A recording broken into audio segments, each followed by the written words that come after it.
When Jack built a fence around his property, he thought he was securing his right to privacy. But his neighbor, Linda, the HOA president, had other ideas.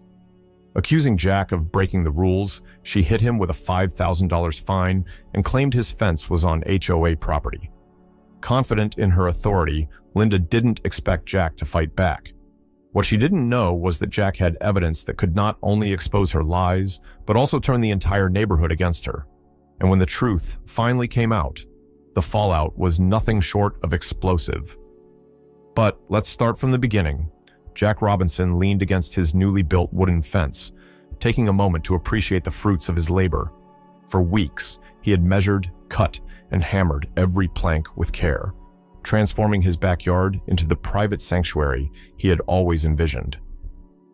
The suburban neighborhood he called home was peaceful, but this fence wasn't just about privacy. It was a symbol of his hard work, his independence, and his pride in the home he had built for himself. The morning was crisp, with golden sunlight filtering through the trees, casting long shadows across his yard. Jack let out a contented sigh, already imagining summer evenings spent in his newly enclosed oasis. But as the saying goes, peace is fleeting, and in Jack's case, it ended the moment Linda Thompson, the self-declared queen of the HOA, appeared on the scene. Her arrival was anything but subtle. Clutching her clipboard like a weapon, she marched up his driveway with the authority of a general inspecting her troops. Jack didn't need to see her face to know trouble was brewing. The sharp clicks of her heels and the stiff posture said it all. "Jack!" she barked, her voice slicing through the still morning air. "What is this?" She gestured dramatically at the fence as if it were some unspeakable crime against humanity. "This eyesore is blocking my view of the sunset. You can't just build something like this without approval." Jack turned slowly, taking a moment to compose himself before responding. "Good morning to you too, Linda," he said, his tone calm but firm. "The fence is on my property. I've checked the HOA guidelines, twice, in fact, and there's nothing in them that prohibits it." Linda's eyes narrowed as she gave the fence another once-over, her lips curling into a smirk. "Oh, I'll be the judge of that," she said, tapping her clipboard for emphasis. "You'll be hearing from the HOA soon. Expect a fine in your mailbox by Monday." Jack felt his patience wearing thin. He had heard the stories from his neighbors about Linda's antics, arbitrary fines, endless complaints, and a relentless need to control everything in the neighborhood. But this was absurd. "Linda," Jack said, a hint of frustration creeping into his voice, "I've followed every rule. The fence is compliant and it's on my property. There's no reason for this to be an issue." Linda tilted her head, her smirk deepening as if she relished the conflict. "We'll see about that," she said before turning on her heel and stomping back to her house. Jack stood there for a moment, watching her retreating figure, his mind racing. He knew Linda wasn't bluffing. This wasn't about offense. It was about control. She had made a hobby out of micromanaging the neighborhood, and now she had set her sights on him. As the morning sun climbed higher, Jack's frustration gave way to determination. He had poured his time, energy, and pride into this fence, and he wasn't about to let Linda bulldoze her way into his yard or his life. Little did he know, this was just the opening salvo in what would become a battle far more complicated than he could have imagined. The lines had been drawn, and Jack was about to discover just how far Linda was willing to go to prove her point. By Monday morning, Jack's usual routine of coffee and morning news took an unexpected detour. As he stepped out to check the mailbox, a stark white envelope with the HOA's logo glared back at him. His heart sank as he ripped it open, the words practically leaping off the page. "Violation of HOA aesthetics, $5,000 fine." Jack stared at the letter, his disbelief quickly turning into a bubbling frustration. $5,000 for a fence that was well within regulations? It wasn't just unreasonable, it was absurd. He paced his living room, the fine crumpled in his hand, replaying his conversation with Linda over and over. Her smug smirk, the way she wielded her clipboard like a weapon. It was clear this wasn't about offense. This was about control. Dropping the letter on the kitchen counter, Jack grabbed his laptop and began digging into every HOA regulation he could find. The rules were dense, full of legal jargon, but Jack was determined. If Linda wanted a fight, she was going to get one. He spent hours cross-referencing guidelines, checking local property laws, and even pulling out the original deed to his home. With each page he read, Jack's confidence grew. His fence was compliant and he wasn't about to back down, but Linda wasn't done. A week later, another envelope appeared in his mailbox. This time, it wasn't just a fine, it was a formal notice from the HOA. They were launching a reassessment of property boundaries, claiming that part of Jack's yard, including his beloved fence, was encroaching on HOA common property.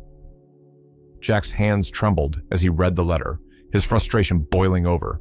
She wasn't just using regulations against him, she was fabricating claims to force him into submission. "That's absurd," Jack muttered, slamming the letter onto the counter. His mind raced with possibilities. This wasn't just a power move, it was personal.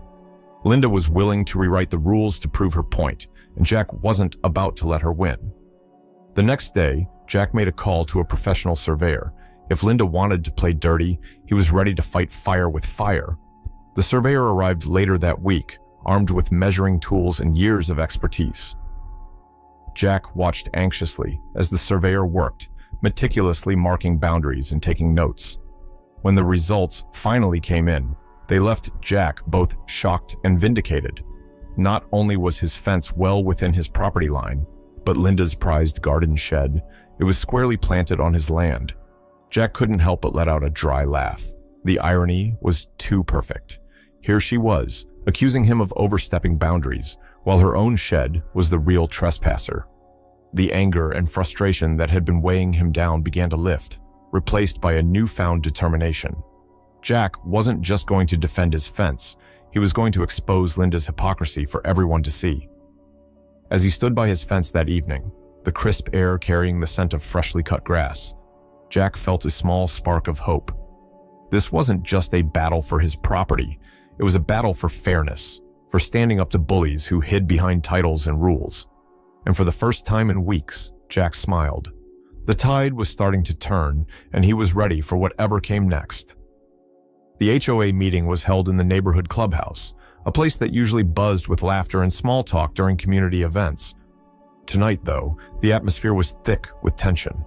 The fluorescent lights cast a harsh glow over the room, highlighting the faces of residents who had gathered, some out of obligation, others out of curiosity. Jack sat near the back, his folder of evidence on his lap, fingers tapping the edges as he waited for his moment. Linda presided over the meeting at the front, her clipboard resting on the table like a symbol of her self-appointed authority. She spoke with a practiced air of importance, her voice steady and full of command. But Jack wasn't listening. He was focused, replaying in his mind exactly what he would say when the time came. Finally, during the open floor session, Jack stood. The scrape of his chair against the floor drew every eye in the room. Slowly, he made his way to the front, his steps deliberate, his expression calm but resolute. He placed the folder on the table in front of Linda, its thud silencing the faint murmur of whispers in the room. "Linda," Jack began, his voice steady but loud enough to carry across the room. "Care to explain why your shed is on my property? Because I've got the documents to prove it." A wave of murmurs rippled through the audience. Linda froze, her confident demeanor cracking for just a moment before she straightened her back and forced a smile. "This must be a misunderstanding," she said, her voice wavering slightly. "That sheet has been there for years. I'm sure there's a reasonable explanation." Jack didn't flinch. He opened the folder and pulled out the surveyor's report, holding it up for everyone to see. "There's no misunderstanding here. The surveyor's report is clear. My property line runs right through the middle of your shed, so either it moves or I file a trespassing complaint." The room fell into a heavy silence, the weight of Jack's words settling over the crowd. Linda's face flushed a deep red, and for the first time, she looked genuinely rattled. "Well," she stammered, glancing down at her clipboard as if it held the answers to her predicament. "We can discuss this further. There's no need to jump to conclusions." "Conclusions?" Jack's voice sharpened. "This isn't a conclusion, it's a fact. You've been so focused on my fence that you didn't notice your own violation, and now I'm giving you a choice. Move the shed or deal with the consequences." Linda's lips tightened, but she didn't respond. Instead, she abruptly adjourned the meeting, her voice clipped as she thanked everyone for attending. Jack stood his ground, watching her gather her things in silence. Over the next few days, Linda retaliated in the way Jack expected. Letters from the HOA began circulating through the neighborhood, accusing him of being a troublemaker and threatening to raise HOA fees to cover legal expenses incurred by his complaints. The wording was carefully crafted, but the intent was clear.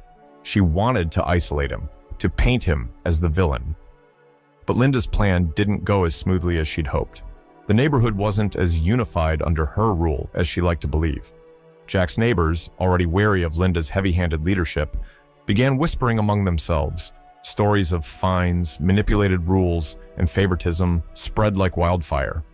People started connecting the dots, realizing that Jack's battle with Linda was just the latest in a long line of her power plays.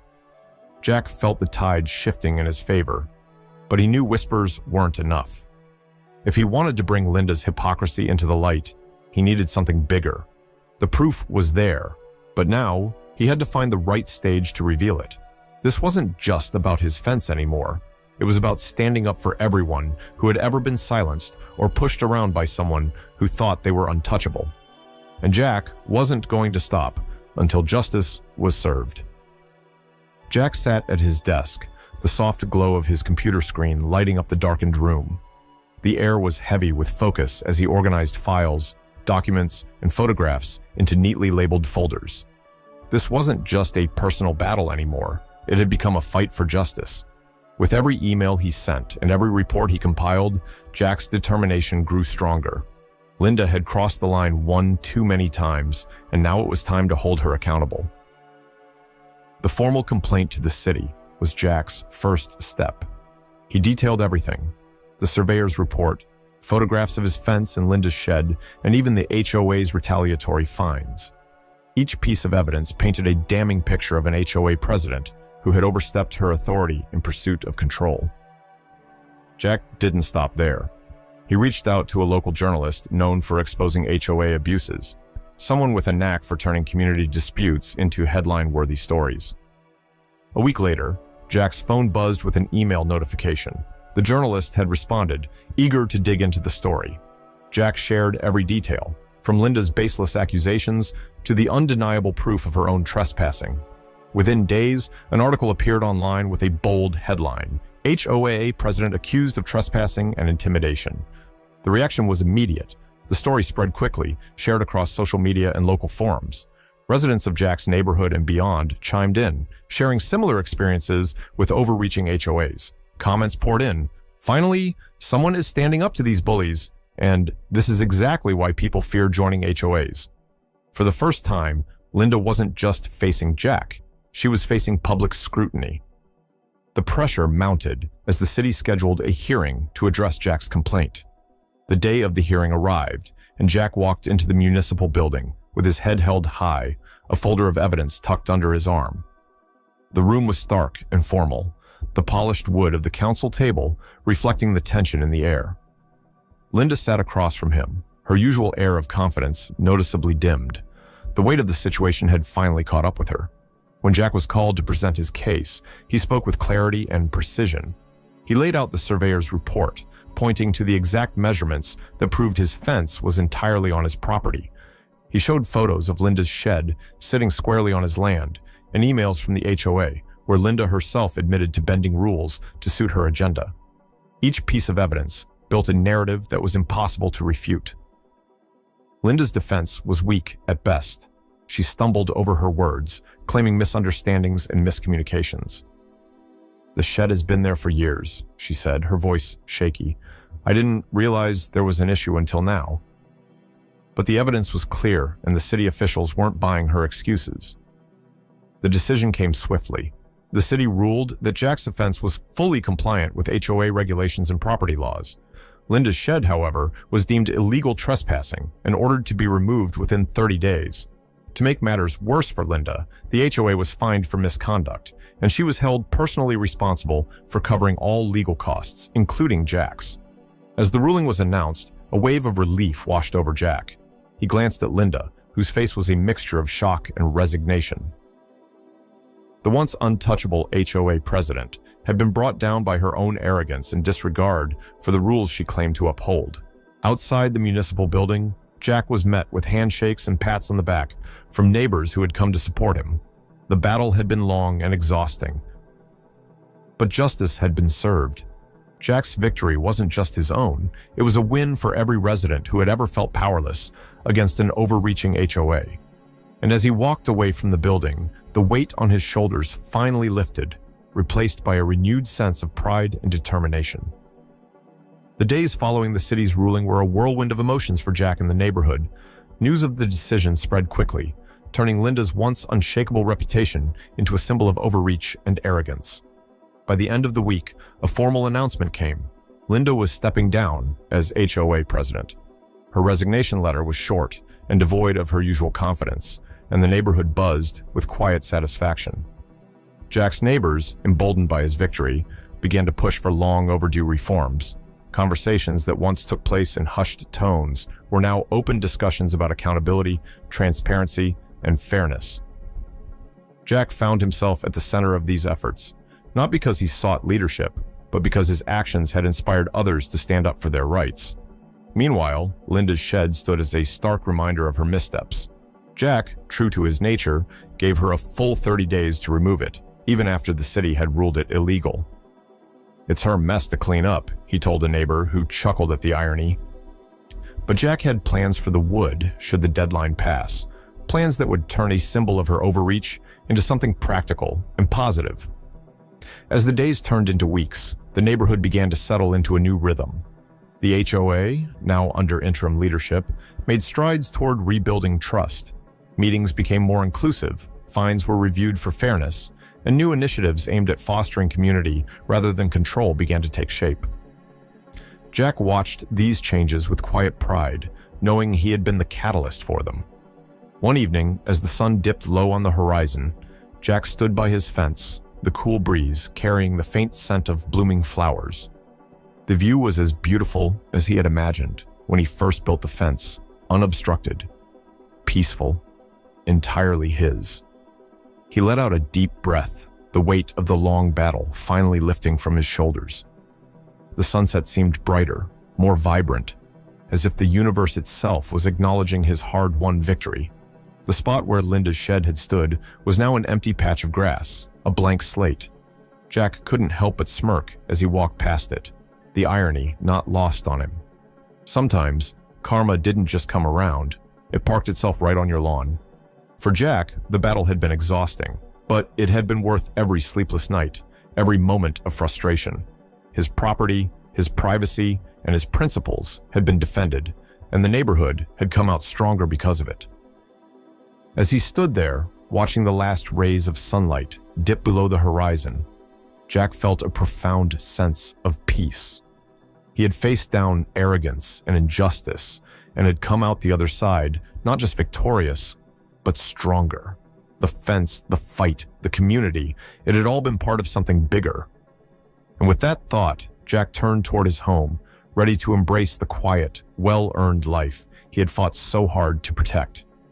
Sometimes, he thought with a quiet smile, justice really did come with a view.